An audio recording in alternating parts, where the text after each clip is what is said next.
Okay, welcome back. We're in Digletts Cave. Nothing to really explain. I traded my lead to Jinx. I dropped off some stuff in the PC and I sold some useless stuff. So I didn't have to do that on the screen. Seems kind of useless to waste your time, but Digletts Cave is only filled with Digletts. Not very surprising. So we're just gonna be here with the ground people themselves. I mean, I don't know what to say about that, but... Oh, that's obvious. Max revive, nice. Once we get to Pewter, we're not gonna be doing much there, even though it's been a long time overdue. But we're gonna do this. This sounds horrible. Ugh. It just sounds horrible. Get to Pewter. Wait, isn't he over here then? Yeah, right here. That brings back memories of when I was young. I went to Johto to train. You remind me of much of what I was like as a young man.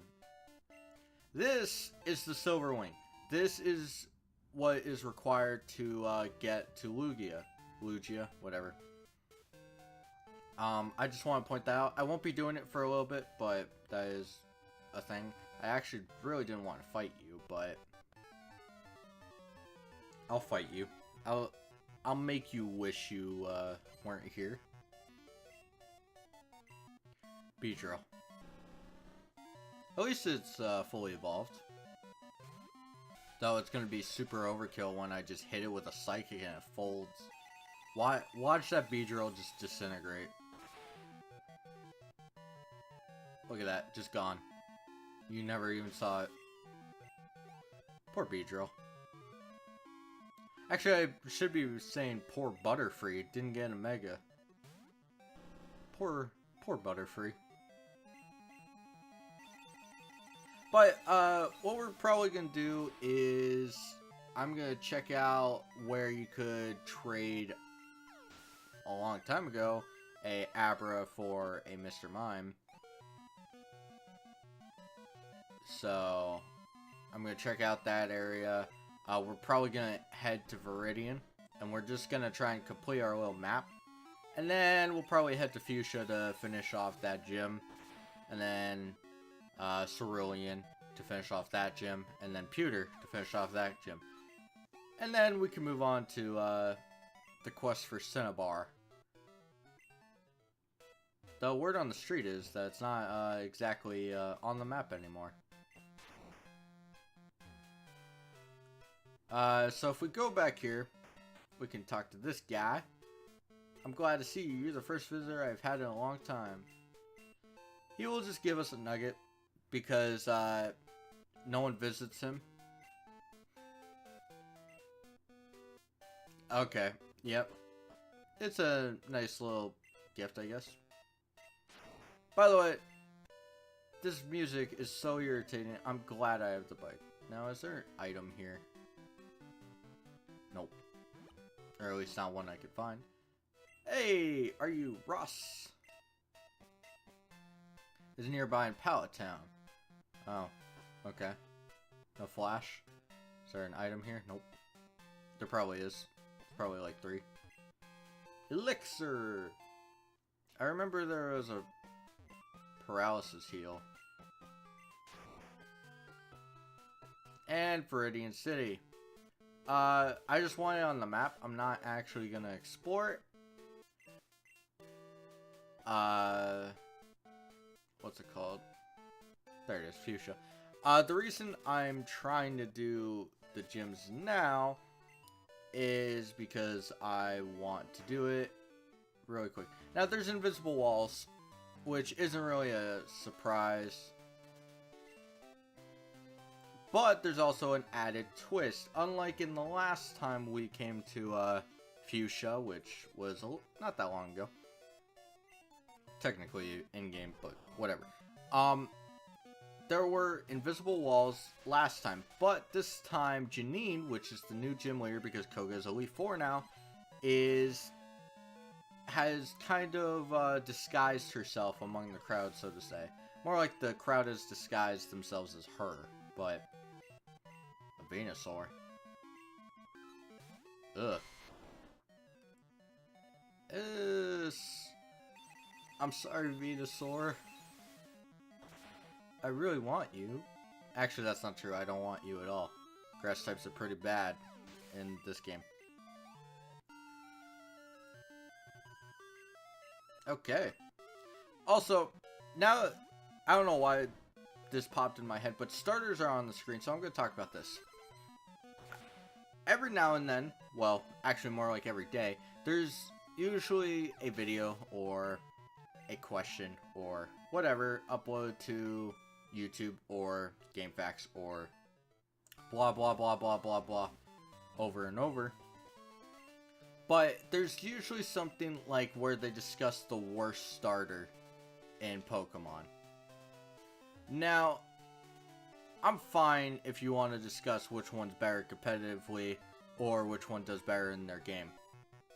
But you have to, if you're talking about a starter as a Pokemon in-game, you have to make that distinction. Because while Charizard by itself is really not that great competitively, it still does a decent job in its games. And while Alligator does do some great stuff competitively, in game it's not that noticeable. I'm just saying, because I saw a video of the top 5 worst starters, and I didn't watch it all the way through because I see, scrolling through the video real quick because I don't have time to check useless crap, is that Torterra's on there. Why? Torterra is great for Diamond, Pearl, and Platinum. Yeah, it doesn't trash the game like Infernape, but does it really need to? Torterra is probably one of the better Pokemon you can get. The only thing that sucks is that it shares a ground typing with Garchomp. I don't understand why Torterra is garbage, even though it gets some of the best moves for it. Yeah, the grass thing is not that great, but access to Earthquake? Hell yeah. I'll take that. Of course, the one time I sent out a fucking Kingdra, it's like, nope, here's some Gloom. No, and then, what else was on that list? I don't even remember. I just remember seeing Torterra and going what? Yeah, Torterra's not that great competitively, but it can still be used, and I don't know why it's on that list. I'm not gonna go check its reasoning, because whatever it is, I'm pretty sure it's retarded. I'm not even gonna check anyone's stance on that. That's, yeah, Torterra is bad competitively, mostly because of the Quad Ice weakness and the fact type coverage is a thing, but really? You're just gonna paint it with a wide brush like that? When it comes to worst starters, definitely Gen 2 is... Gen 3, Gen 2, one of those. God damn it. But, don't worry. We got this. I have a plan. Are you ready? I have to wait until next battle, though. I do want to point out, before I do, go farther into the gym, that Janine is right there. That's Janine down there. So I'm going to make sure I cleared everyone. I think we're good. Yeah, okay, we got everyone. Gengar. The reason I'm going to start with Gengar, Janine starts with Crobat. I'm not going to kind of commentate, the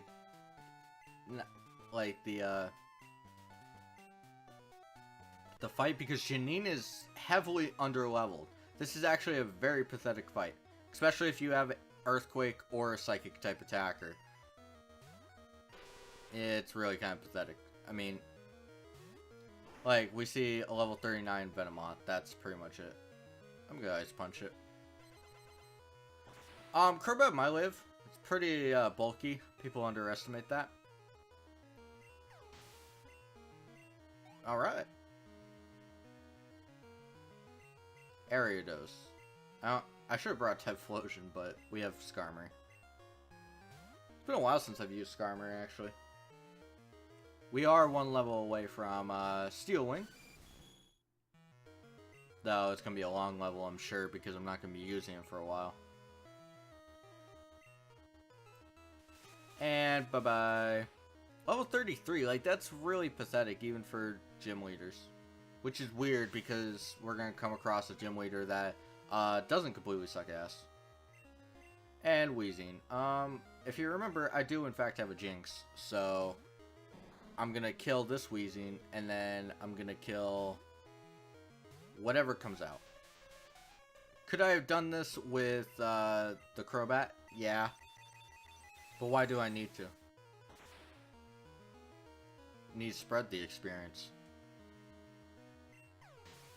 Yeah, I don't understand the argument of what is the like best starter, and then you don't immediately follow it with for in-game or for competitive play. Because even then, when you say best starter for competitive play, it doesn't mean the same thing, because there are no starters in competitive play. Because starter doesn't mean the same thing. It shouldn't anyway. This actually does pack Psychic. It's not really that dangerous though. We'll just Skarmory it. Get that level. Because if you think about like a starter, what you start with in the game. So you have Charmander, Bulbasaur, Squirtle, Pikachu, and then Eevee in XD, Espeon, Umbreon. That's gonna get annoying if it gets too far. Now I should be able to Swift it now. But it should be dead actually. Yay! So, like, a starter is a starter. There's no such thing as a starter in competitive play. Yeah, like, there's starter in the games. So I don't really get the argument that the best starter has to be good in competitive. I mean, freaking Delphox is pretty, it's decent in its game, even though it sucks competitively, which is fine. Alright, she's actually the last gym leader to give us a TM. I'm gonna quickly describe this. So, this is a special move, if I could get to it. Right here, Toxic. So, Toxic applies Badly Poison. Now, Badly Poison works differently than it did in Gen 1, because Gen 1 was broken. Gen 1, it would apply Badly Poison, and it would take a increasing amount of health from a Pokemon, which is fine. But in Gen 1, if you switched out, it would just go back to regular poison, which isn't that good. In this one, that's fixed. It just resets the clock, so to say, on it. Overall, though, Toxic is a very valuable move for stalling.